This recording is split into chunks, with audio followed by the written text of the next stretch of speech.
Assalamualaikum warahmatullahi wabarakatuh. Saya Salsabila Dinayara, NPM 21130303102, kelas 2C. Di sini saya akan mempresentasikan tugas teori dasar pemrograman web. Yang pertama ada HTML. Pertama, HTML singkatan dari Hypertext Markup Language. HTML adalah sekumpulan stack teks perintah yang digunakan untuk menetralisasikan dari perintah pembuat website ke layar browser. Dokumen HTML terdiri dari tag-tag HTML. Setiap tag HTML mendeskripsikan tampilan isi yang berbeda. Kode HTML dapat disimpan dalam format nama file.html. Kode HTML dapat ditulis dan diedit dengan editor Adobe Sublime dan lain-lain. Penggunaan umum HTML adalah untuk menyusun bagian paragraf, heading, maupun link pada halaman web. Dokumen HTML dapat berisi teks, gambar, suara, dan video. Dalam HTML ada struktur dasar HTML. Pertama, ada Document Type Declaration atau DTD, berfungsi untuk memberitahu web browser bahwa yang akan diproses adalah sebuah dokumen HTML. Yang kedua, ada tag HTML untuk memberikan informasi kepada browser bahwa dokumen yang akan diproses adalah dokumen HTML. Yang ketiga, ada tag head, berisi metadata file HTML seperti title. Selanjutnya ada tag body, berisi semua informasi yang akan ditampilkan ke layar utama web browser. Sebagai contoh, ketika kita membuka halaman pada web browser, maka bagian dari layar yang ditampilkan secara visual tersebut diproses dalam text body. Yang kedua ada CSS. CSS singkatan dari Cascading Style Set. CSS menjelaskan bagaimana elemen HTML ditampilkan di layar atau media lain. CSS dapat mengontrol tata letak beberapa halaman web sekaligus. CSS dibuat terpisah dengan HTML. CSS bertujuan untuk memisahkan konten dan style.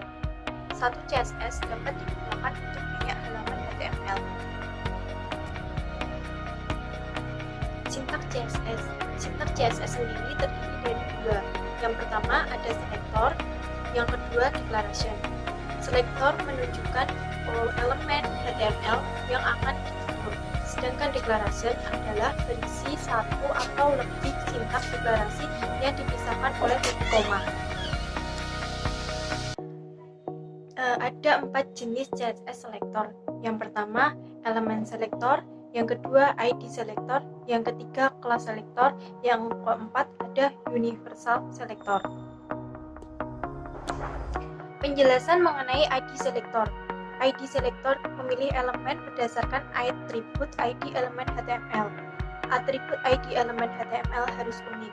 Yang ketiga, penulisan menggunakan karakter khas atau tanda pagar diikuti dengan nama ID.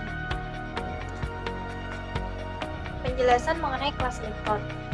Class selector memilih elemen berdasarkan atribut kelas elemen HTML. Penulisan menggunakan karakter period atau titik diikuti dengan nama kelas. Yang terakhir, penjelasan mengenai universal selector. Universal selector memilih semua elemen HTML. Selanjutnya ada jenis CSS. Di sini CSS terdiri dari 3 jenis. Yang pertama ada external CSS, yang kedua ada internal CSS, yang ketiga ada inline CSS.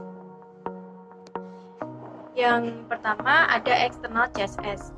External CSS adalah tampilan seluruh situs web dapat diubah dengan mengubah satu file CSS. Setiap halaman HTML harus menyertakan referensi file external CSS di dalam elemen link di dalam stack head. File external CSS dapat ditulis dalam editor teks apapun dan harus disimpan dengan ekstensi. CSS. File CSS tidak boleh berisi teks HTML apapun. Internal CSS. Internal CSS dapat digunakan jika satu halaman HTML memiliki style yang unik. Internal CSS didefinisikan di dalam elemen style di dalam bagian head. Inline CSS. Inline CSS dapat digunakan untuk menerapkan style unik untuk satu elemen. Untuk menggunakan inline CSS, tambahkan atribut style ke elemen yang relevan. Atribut style dapat berisi properti CSS apapun. JavaScript adalah bahasa pemrograman. Dengan JavaScript, kita dapat membuat sebuah foundational formatting seperti if-else, if dan else. Ada beberapa fungsi JavaScript. Yang pertama, JavaScript mampu mengubah konten HTML dan atribut. Yang kedua, JavaScript mampu mengubah CSS, misal mengubah CSS warna. Yang ketiga, JavaScript mampu memvalidasi data. Arti dari memvalidasi data, misal di HTML ada untuk validasi inputnya, maka JavaScript bisa melakukan validasi yang lebih kompleks. Yang keempat, JavaScript mampu mengambil data eksternal seperti API. Artinya, mengambil data dari misal movie YouTube lalu ditampilkan. Yang kelima, mampu membuat aplikasi sampai game di browser.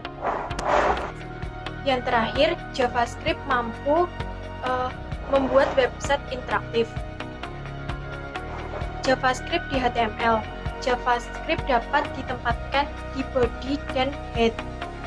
Yang kedua, kode JavaScript ditempatkan di TypeScript. Sekian presentasi dari saya. Terima kasih. Wassalamualaikum warahmatullahi wabarakatuh.